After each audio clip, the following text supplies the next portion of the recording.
Pyktis tokia, psichologams, psichoterapeutam gana esminė, svarbi emocija, kur dažnai mes turim reikalų su ją. Galbūt reiktų truputį praplėsti pykčio savoką, nes kai sakom pyktis, mes turim omeny tokią daug pykčio brolių ir pusbrolių. Pavyzdžiui, susierzinimas irgi pyktis yra, mes dažnai sakom, sunervinai tu mane arba užknisai. Čia yra visur įpakuotas pyktis. Yra tokios netgi tylios pykčio formos kaip nepasitenkinimas. Irgi tame yra pykčio. Yra stiprios formos lietuvių kalboje, mes turim įniršį, įsiūtį, apmaudą, įtūžį. Visur čia yra arba tiesiogiai pyktis, arba ten yra nemaža dalis pykčio. Tai kai sakom pyktis, tai visiems turim omeny tą visą grupę jausmų ir emocijų. Visų pirma, reiktų sakyti taip, kad pyktis yra natūrali emocija, mums būdinga. Jinai yra visiškai sveika, jinai mums reikalinga. Galima sakyti, kad pyktis gina mūsų interesus. Subjektyviai suprantamus, iš vidujei, objektyviai iš šalies, tai gali atrodyti keistai ar neadekvatu, bet subjektyviai visą laiką kažkaip tai yra apie mūsų interesus. Galima sakyti, mes pykstam, kai yra ne taip, kaip aš noriu, kai pažeidžiamos mūsų ribos, kai pažeidžiamas mūsų teisingumo jausmas. Aišku, gali būti sudėtingiau, bet bendra linija vis tik tai tokia yra.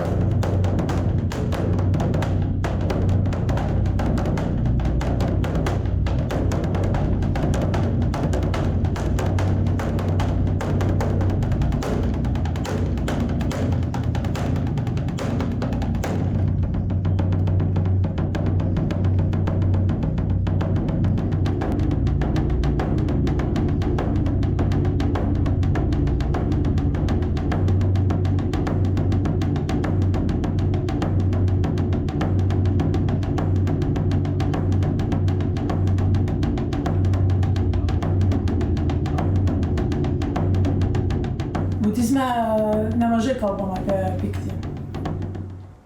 Iš vienos pusės tai sakoma, kad pyktis tai yra kaip ugnis, kuri sudegina išminties mišką. Viena žiežirba, viskas. Ką tu sodinai metus, puoselėjai tą mišką, iš viena žiežirba viskas sudegina. Tai budizme yra toks kaip ir Buda būtent labai daug apie tai kalbėjo, kad ypač jeigu praktikuoji, tai reikia atsargiai, visos tas tavo pastangos ir visa praktika gali nueiti tiesiog per vieną pykčio akimirką. Ir mes patys galim tai pajusti, kiekvienas iš mūsų, kai mes staiga, ypač kai užvaldo kažkoks nevaldomas pyktis, staiga, o kartais būna nei iš jo, nei iš to kažkoks, net nežinojau, kodėl, paskiau jau galvojam, kodėl aš taip užpykau. Bet mes galim pajusti kiekvieną kartą, kai mes labiau užpykstam ir tai išreiškiam, nes užpykti vieną, bet dar tai išreikšti ir dar labai stipriai išreikšti, pavyzdžiui, kitam žmogui, tai niekada nesijaučiam gerai po to. Nors mums atrodo, kad jeigu mes mes kažkaip nubausim tą žmogų. Kažkas, pavyzdžiui, jeigu kažkoks pyktis dėl kažkokio žmogaus elgesio. Kažkas blogai pasielgia pagal mūsų standartus. Ir automatiškai yra toks kažkoks tai suvokimas, kad mes su savo pykčiu mes nubausim tą žmogų, kad jis blogai jaustųsi. Bet čia tas pats, kas pavyzdžiui, kažkas tai atėjo, padegė mūsų namus. Mes esame, kažkas uždegė mūsų namus, dega viskas, gaisras. Bet mes vietoj to, kad gesintume gaisrą, mes bėgam gaudyti tą žmogų, kuris ir kažką jam aiškini ir jam keršyti, kaip tu galėjai uždegti mūsų namus. Bet juk tai dabar tuo momentu nėra svarbu. Prarasi namus. Tai čia irgi Buda sako apie tai, kad kai tik dega namas, tu turi jį gesinti. O pyktis tai prilyginamas ugniai. Tai jeigu tu matai, kad tavyje jau kažkas tai užvirė, kyla kažkas taip dažnai nevaldoma, bet jeigu spėjai pamatyti prieš išreikšdamas, sutelk visą dėmesį, tai pirmą užgesinti. Nes jeigu tu bandysi tam žmogui tą savo pyktį mesti, tai tu blogiau ir blogiau jausies. Po to visi žino, kad po to tu blogai jautiesi.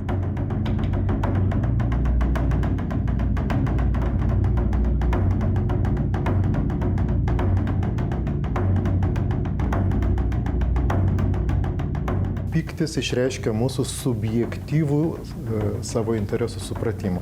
Tai, kad kažkas ten peržengia kažkokią tai ribą, kažkas man trukdo pasiekti mano tikslo, mes pykstam. Gali būti pyktis iš šalies lyg ir neadekvatus, pavyzdžiui, ten žmogus žuvo avarijoje, o man pikta, kad jo nėra, kai man jo reikia. Gal tai iš šalies kvailai, bet subjektyviai tai visą, man pikta, jo nėra. Nors protu aš suprantu, kad jisai žuvo, bet visiems man pikta. Tai tas pyktis jisai gali būti visoks, bet jis atspindi mano kažkokius interesus, mano kažkokius norus ir tarsi gina. Tarsi mes kovojam. Tai yra normali, natūrali emocija ir jeigu aš moku su ją būti, jeigu aš žinau, kad pykstu, jeigu aš moku su tuo būti, jeigu aš moku savo pyktį priimtinai, konstruktyviai išreikšti, tai gera, stipri emocija, tame daug energijos, tame daug jėgos yra ir psichologinės problemos yra tada, kai mes nemokam su pykčiu sveikai nustatyti santykį. Viena grupė tų tokių psichologinių problemų, kai mes dėl įvairių draudimų, kad pykti negalima, pykti negražu arba pykti pavojinga, mes sugebam kažkokiu tai būdu padaryti, kad mes nežinotume apie savo pyktį. Mes, kaip sako, apsiginam nuo jų, paslėpiam nuo savęs. Tarsi, ne, aš nepykstu. Ir naudojam įvairius metodus tam. Ir tada jau čia nusimato psichologinių problemų. Arba kai pyktis yra labai galingas, labai stiprus, nevaldomas ir tiesiog įsiūčio įniršio bangos mane pagauna ir aš pridarau nesąmonių, paskui gailiuosi. Aš suprantu, kad pykstu, bet aš jo nevaldau, nes tada, kai mano akis aptemsta, krauju paplūsta, aš pridarau nesąmonių. Tai va tokios, tai čia yra, kaip pyktis yra, darbo su juo kelia tokias psichologinės problemas. Nebent žmonės, kurie yra chroniškai pyksta ir pyksta ant viso pasaulio ir visi yra blogi, neteisingi, jiems kažką blogai daro. Yra tokių žmonių, kai kurie yra tiesiog tai proto įprotis. Jų toks jie išsivystė tokį proto įprotį, kad visi yra kalti, visi man kenkia ir aš jų visų nekenčiu. Tai aišku, tada toks žmogus jis nesijaus, jis apskritai visada jaučiasi blogai. Nereikia, kadangi jis yra tokioj būsenoj. Bet šiaip paprasti žmonės, kurie karts nuo karto supyksta ir tą pyktį išreiškia, mes visada jaučiamės blogai. Bet ir vėl tai darom. Vėl krentam į tą situaciją. Yra tokios įvairios pykčio valdymo programos, kai jis nevaldomas, išmokti valdyti. Tai pirma turi būti motyvacija įvaldyti, tai yra žmogus turėtų suprasti savo pykčio negatyvias pasiekmes, tai reiškia jisai norėtų tą pyktį vis tik tai kažkaip pažaboti, kaip kažkokį tai tokį pasiūtusį eržilą, kurį vertėtų padaryti, neužslopinti, neužgniaužti, bet išmokti jį nukreipti, sukontroliuoti.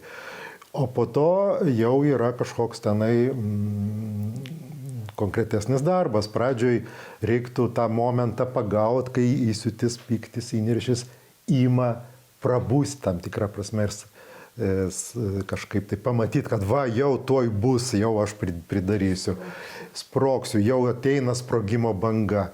Na ir tada galima ten naudoja įvairias technikas, iš kurių ten populiariausios bent suskaičiuoti iki 10. Paprastai to užtenka, kad įsijungtų protas, įsijungtų stebėtojas ir jau mes truputį kitaip dalyvautume. Paskui visiems tenka dirbti truputį giliau, kodėl aš čia taip pasiutau, kokias mano vertybės pažeidė. Ar čia mano išdidumas užkabintas, ar ką toliau dirbama su su tokiais, asmenybiniais aspektais, nes pyktis vis vien tarsi gina mano orumą, mano išdidumą, mano kažką tai. Aš užsiuntu ne šiaip savo. Ir kodėl čia taip aš dažnai užsiuntu ir taip stipriai užsiuntu, tada dirbama su ta asmenybės dalimi yra.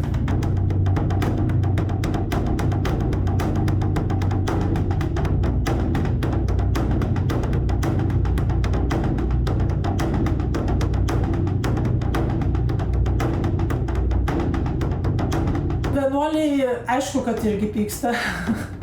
Yra pyktis tokia pykčio rūšis, kad padėti kitiems žmonėms. Nėra visiškai pyktis blogas. Apskritai nėra nei viena emocija, kad jinai yra bloga. Kai yra pykčio rūšis, pavyzdžiui, jeigu vaikas staiga prieš mašiną išbėga į gatvę, arba kažkoks, pavyzdžiui, nors artimas žmogus paskendęs kokiame nors narkomanijos ar alkoholizmo liūne. Yra pyktis, kuris padeda kitiems žmonėms. Bet čia reikia turėti išminties. Negalima, kad rėksiu aš dabar ten, tas nuvažiavo, nepraleido manęs per pėsčiųjų perėją, kai aš jį sutiksiu, aš ant jo rėksiu, nes aš jam turiu padėti. Čia ne toks padėjimas. Bet būtent dėl to, kad yra toks pyktis, kuris kartais yra pyktis dėl kitų, tai šventyklose dažnai būna būtent tokios rūšies pyktis. Jeigu taip galima pasakyti. Net ir ne visai gal teisinga vadinti tuo pykčiu, gal kažkoks žodis turėtų kitoks būti. Bet dažnai būna, pavyzdžiui, mokytojas savo mokiniui. Griežtai, labai griežtai būna. Jeigu matau, kad ir kiek ten švelniai, maloniai ten aiškinsi, nedaryk to, taip, tau reikia daryti tai, kažkokius tai dalykus susijusius su praktika, ar kažkokiu tai, gal jo mokinys turi kažkokių prisirišimų, stengiasi jį pamokyti ir niekim. Tada labai dažnai, ir aš daug kartų esu patyrus iš vyresnių vienuolių, labai griežtai pasako, būna momentai, kai tau pasako, nedaryk tai, arba ten, nežinau, ar tu matai, kaip tu elgiesi, pavyzdžiui, kaip tu galėjai tai pasielgti ten toj situacijoje, ten kažką tai tokio. Ir tada būna, kad pažadina. Nes, aišku, tai tavo mokytojas ir daug vyresnis vienuolis, būna, kad tau suteikia tokių teisingai. Ir tai yra pagalba, tai yra kartais būna tokia, bet tai, aišku, nereikia tuo naudotis. Čia reikia turėti labai didelės išminties, kad žinot, net ir ne kiekvienoje situacijoje tu gali, nes ne kiekvienas žmogus tai gali pakelti. Ne kiekvienas žmogus, tu turi žinot, koks žmogus tai gali pakelti, todėl tam reikia didelės išminties, bet tiesiog yra ir tokios rūšies pyktis.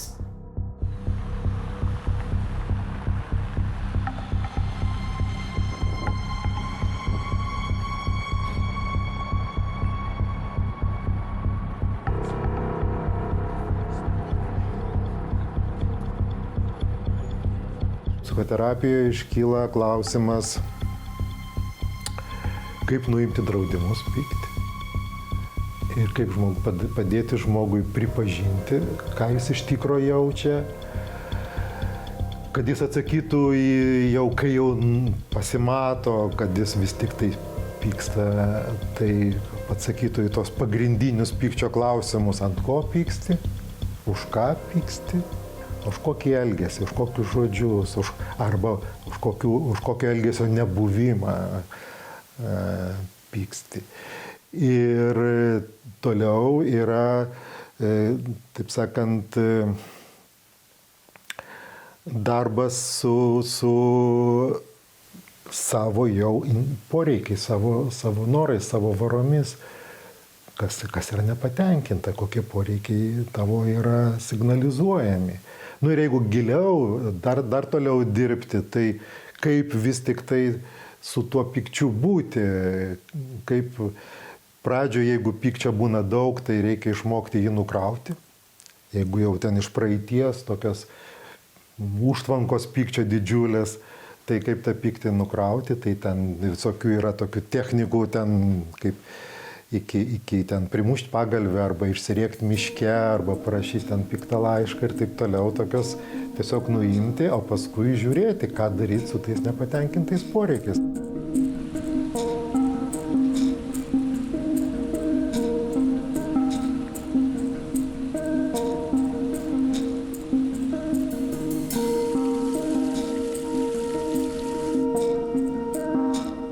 Pykčio pliusas mums praktikuojantiems žmonėms ir vienuoliams, kad pyktį labai gerai galima panaudoti savo praktikai. Jeigu tu esi sąmoningas. Ir vėl, mes čia grįžtam vėl į sąmoningumą.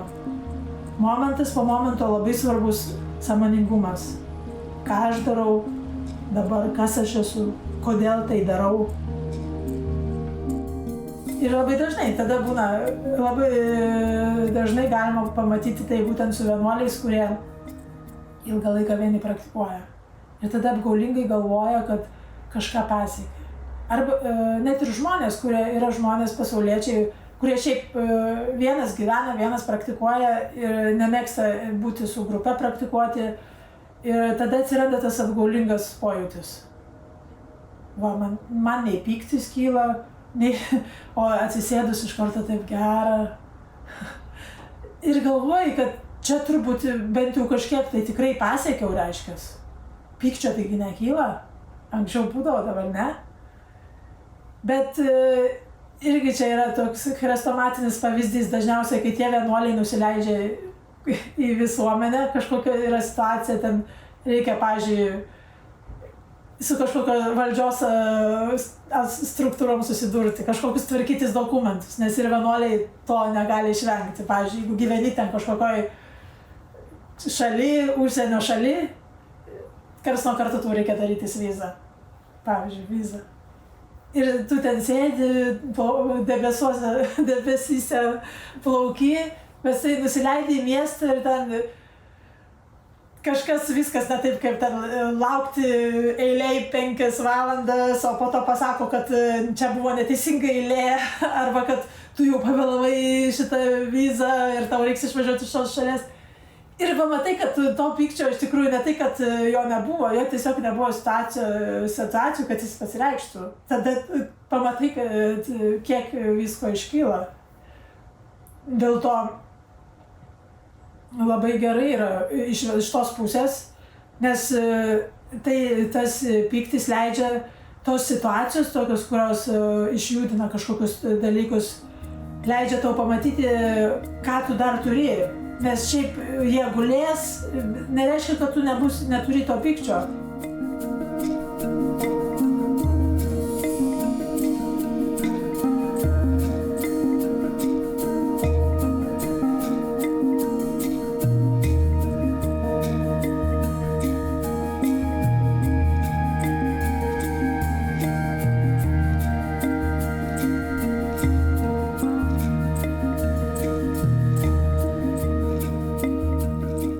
Visų pirma, žinot, daug metų gyvenime praėjo tol, kol supratau, kad būtina nukrauti, o ne uždaryti, ne užtvenkti. Čia jau man asmeniškai buvo didelis toksai sąmoningumo kelias, ne, kad tai, kas atėjo, tu turi tą ir kažkaip rasti būdą tą, nes tokia agresija prieš save, kad aš negaliu jausti pykčio, aš ten privalau jaustis taip, ne toks nedėmesingumas savo, jis buvo toks, man labai žudikiškas, sakykime, reikėjo daug, kad susivokti.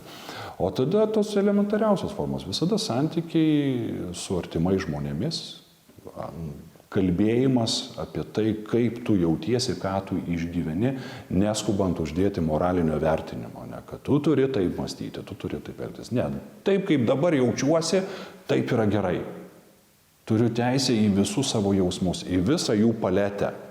Ir kol jos neatversiu, kol nepasižiūrėsiu į visą tą jausmų paletę, tol negalėsiu susidėlioti taip, kaip norėčiau, kad būtų. Ne. Tai vis dėlto pirmiausia, tai yra toksai laisvas santykis su tuo, kaip jautiesi. Ne? Tai tam, aišku, mes to negalim bet kur, bet kada padaryti, ar ne? Mums reikia aplinkos, artimo žmogaus, ne? Ar tokio sąmoningumo pačiam nuo savęs neslėpti, pačiam į vatą nevynioti. Ne?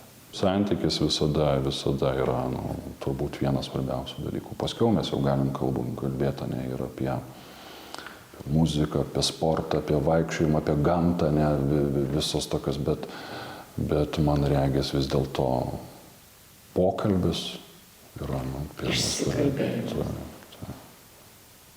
Todėlgi mes žiūrėkit ir tą funkciją mūsų gyvenime atlieka psichologai, atlieka kunigai, net kartais žmogus ateina iš pažinties, jis nekalba apie nuodėmes, bet kaip jaučiasi. Ir negalėjo sustabdyti, nežinai, kad dabar jam to reikia, nepradėsi, ar ten vis verda, bet tai mes tik tai vadovėliuose griežtai atskiriam mane ten dvasininką nuo psichologo, bet realybėj, kaip visi dirbam tiesiog su jaučiančiu žmogumi. Kenčiančiu. Taip.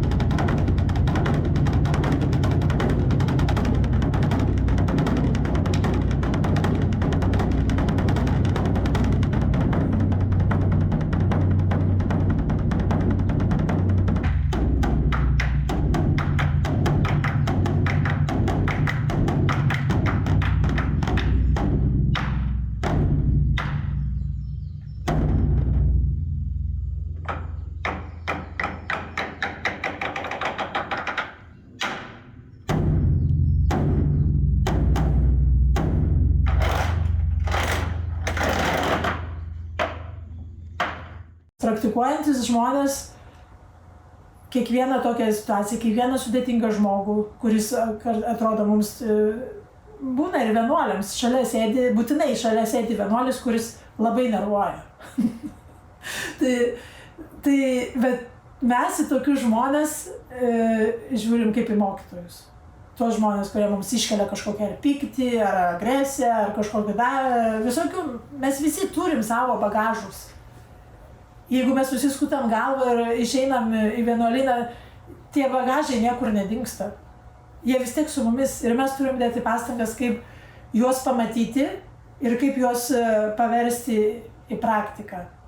Tai dėl to kiekvieną momentą, kai atsiranda pyktis, tada žiūri, tai aiškiai matai, vėl sąmoningai matai, pyktis atsirado. Ir neleisti jam tavęs užvaldyti. Jeigu jau tu matai pyktį, tik tai stengtis, kad matau pyktį, bet aš nebūtinai turiu tapti tuo. Užtenka, tai nėra nei blogai, tiesiog pyktis iškylo ir aš jį matau, aš neturiu tuo tapti. Ir jeigu tu sugebi pereiti tą etapą, kad tu netapai to, tai jau vienas žingsnis kažkur tai į priekį ar gilin. Kažką jau supratai. Jau kažkokį padarai namų darbą apie savo kažkokią tai vieną tokią dalelę neigiamą, kažkokią tai savo būdo dalelę.